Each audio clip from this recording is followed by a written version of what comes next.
Bom, pessoal, agora que a gente já aprendeu a trabalhar com os ranges, vamos ver algumas propriedades e alguns métodos que a gente pode associar com esses ranges. Uma propriedade associada a um range pode ser entendida como uma característica desse range. Ou seja, sempre que você vê o termo propriedade, você pode subentender como uma característica. Para a gente acessar, digamos assim, uma determinada propriedade de um range, a gente usa a seguinte sintaxe: range, endereço da célula, como a gente já vem fazendo, ponto, nome da propriedade. É através desse ponto, nome da propriedade, que a gente acessa uma determinada propriedade de um range. E lembrando que esse range pode ser uma única célula ou um grupo de células. Bacana, mas quais propriedades a gente consegue acessar? Vamos dar uma olhada em algumas. A primeira propriedade que vale a pena a gente falar é a value. Ela se refere ao valor do range. Então vou inserir uma nova macro aqui, vou chamar de propriedades, vou escrever range a1.value igual a 10. Ou seja, eu estou afirmando que a propriedade value, que significa valor, desse range, vale 10. Posso escrever aqui também range a2.value igual, vou colocar aqui meu nome, entre aspas, Tomás.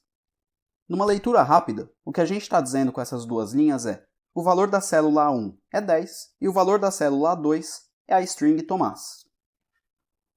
Vou criar aqui mais uma planilha e vou executar aqui essa macro. Pronto, apareceu o valor 10 na célula 1 e o valor Tomás na célula A2. Acontece que a gente já fez isso antes, a gente já conseguiu escrever um valor numa célula e a gente não precisou colocar essa propriedade value. A gente só colocava range A1 igual a 10 já funcionava da mesma forma que funciona agora. Isso acontece porque, por padrão, se você omite a propriedade do range, ou seja, se você só escreve range sem o ponto propriedade, o Excel considera essa propriedade value como padrão. Isso é um padrão do Excel, então fica meio que opcional usar essa propriedade ou não, já que da maneira que a gente já vem fazendo, também funciona da mesma forma.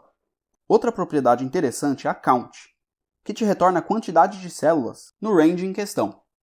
Por exemplo, se eu quisesse saber quantas células tem nesse range que eu selecionei aqui, de A3 até C5, eu venho aqui no código e escrevo range A3, C5, count. Ok, isso resulta em um número, mas por enquanto a gente não está fazendo nada com esse número. Então eu posso criar uma variável, vou chamar essa variável de num, de número, né? E nessa variável eu armazeno aquele número. E agora fica variável num armazena range A3, C5, count. Como eu disse, essa propriedade count retorna a quantidade de células no range em questão. Portanto, essa variável que a gente criou está armazenando essa quantidade de células no range A3 até C5. Por fim, para a gente visualizar o valor dessa variável, por exemplo, na célula D5, a gente escreve range D5 igual num. Vou executar e deu 9, porque de fato, nesse range aqui a gente tem 9 células. Essa propriedade count pode ser bem útil em algumas situações em que a gente quer saber o número de linhas e colunas de uma tabela, por exemplo. Outras duas propriedades dos ranges que são bem parecidas e importantes são a row e a column, que se referem respectivamente à linha e à coluna de uma determinada célula. Por exemplo, vou criar a variável lim de linha e nela eu vou armazenar a linha da célula D7. Então, lim armazena range D7.row. Vou criar também a variável col, de coluna, e vou escrever col armazena range D7.column. A gente vê aqui claramente que a linha dessa célula D7 é a linha 7 e a coluna é a coluna 4. Bom, temos aqui duas variáveis, mas falta exibir o valor dessas variáveis na planilha. Então vou escrever aqui range D8 igual lim e range D9 igual col. Ou seja, nas células D8 e D9 vão aparecer respectivamente linha e coluna da célula D7. Vamos rodar e está aí. A linha da célula D7 de fato é a linha 7 e a coluna é a coluna 4. É importante dizer que se eu tentar usar essas duas últimas propriedades com um intervalo de células ao invés de uma única célula, ele vai retornar a linha e a coluna da primeira célula desse intervalo. Ou seja, não faz muito sentido você usar essas duas propriedades para um conjunto de células. Bom, vamos ver mais duas propriedades agora, mais relativas à formatação dos ranges. A primeira propriedade é a fonte, que se refere à fonte do que for escrito na célula ou no conjunto de células.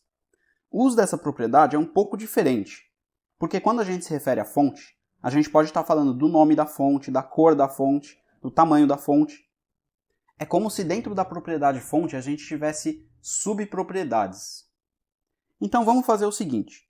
Vamos alterar a fonte dessa célula 1 de calibre, que é o padrão aqui do Excel, para Arial. E vamos aplicar um negrito nessa célula A2. Para isso, eu vou escrever aqui range A1, ponto, fonte, ponto, name, igual Arial. E range A2, ponto, fonte, ponto, bold, que significa negrito, igual a true. O que a gente percebeu é que para acessar essa subpropriedade da propriedade fonte, a gente usa um novo ponto. Como aqui a gente usou ponto name e ponto bold. E é importante dizer, nessa segunda linha, que a gente escreveu ponto fonte, ponto bold igual a true, o que a gente está dizendo aqui é basicamente que a propriedade fonte negrito é verdadeira. Agora vamos executar essa macro. E finalmente a gente vê aqui que a célula 1 agora está com a fonte Arial e a célula A2 está em negrito. Tem diversas outras propriedades dos ranges que a gente pode acessar. Bom, além das propriedades, a gente pode associar também métodos aos ranges. Não existe uma diferença enorme entre uma propriedade e um método, mas a ideia é que basicamente a propriedade retorna um valor, enquanto o método vai de fato performar uma ação no range. Por conta de retornar um valor, a gente sempre teve que usar um sinal de igual associado a essas propriedades. Por exemplo, aqui que a gente falou que a propriedade fonte.bold era igual a true, ou aqui quando a gente usou as propriedades row e column, a gente teve que armazenar esses valores da linha e da coluna em variáveis. Afinal, as propriedades, como eu disse, sempre retornam valores. A sintaxe para a gente usar um método é exatamente igual à das propriedades. Você coloca o range, ponto, nome do método. Vamos ver alguns métodos então. O primeiro método que a gente pode associar a um range é o método select. Esse método serve simplesmente para selecionar o range que você associou a esse método. Vamos ver um exemplo então. Vou escrever aqui range A1, A2, ponto, select. Você vê que aqui eu não precisei armazenar esse valor em nenhuma variável, afinal o método não retorna nenhum valor, ele simplesmente performa uma ação. E a ação performada por esse método, no caso, vai ser selecionar esse range A1, A2. Vamos executar aqui a macro, e a gente percebe que essas duas células A1 e A2 foram de fato selecionadas. Agora tem outra coisa que eu quero fazer. Vou criar mais uma planilha aqui, vou voltar aqui para a planilha 3, e agora eu quero que a macro selecione as células A1 e A2 dessa planilha 4, que a gente acabou de criar. A gente já viu como fazer uma referência a um range de uma planilha específica. Vou escrever aqui worksheets, planilha 4, ponto, range A1, A2, ponto, select. Ou seja, através dessa linha estou mandando o Excel selecionar as células A1 e A2 da planilha 4. Vamos rodar para ver o que acontece. E deu um erro aqui. O método select da classe range falhou. E eu vou dizer por que houve esse erro. Porque para a gente conseguir selecionar as células de uma planilha, essa planilha precisa estar ativada. Isso é uma característica do Excel. Quando a gente tentou executar essa macro, eu deixei ativada essa planilha 3 de propósito, só para mostrar que de fato esse erro aconteceria. Bom, para a gente ativar essa planilha 4, então, a gente vai ter que usar um outro método. Só que agora não vai ser um método associado a um range, vai ser um método associado a uma planilha. Vou clicar aqui primeiro em fim, para sair desse erro, e finalizar a macro. Então, antes dessa instrução para selecionar as células, eu vou escrever aqui worksheets, planilha 4, ponto, activate. Ou seja, com essas duas linhas, a gente primeiramente ativa a planilha 4 e aqui a gente seleciona as células A1 e A2 dessa planilha 4. Agora sim, vou executar essa macro, continuo aqui na planilha 3 e agora deu certinho. Foram selecionadas as células aí que a gente queria, da planilha 4. Além do select, outro método interessante é o método clear, que limpa todo o conteúdo de um range. Bom, aqui na planilha 3 eu quero agora limpar o conteúdo dessas células A1 e A2. Então, primeiramente, vou comentar essas duas linhas aqui para elas não serem executadas de novo. E vou escrever range A1, A2, ponto, clear. Quando eu executo a macro, a gente vê que de fato ele limpou o conteúdo dessas células, que antes tinha ali o número 10 e o nome Tomás.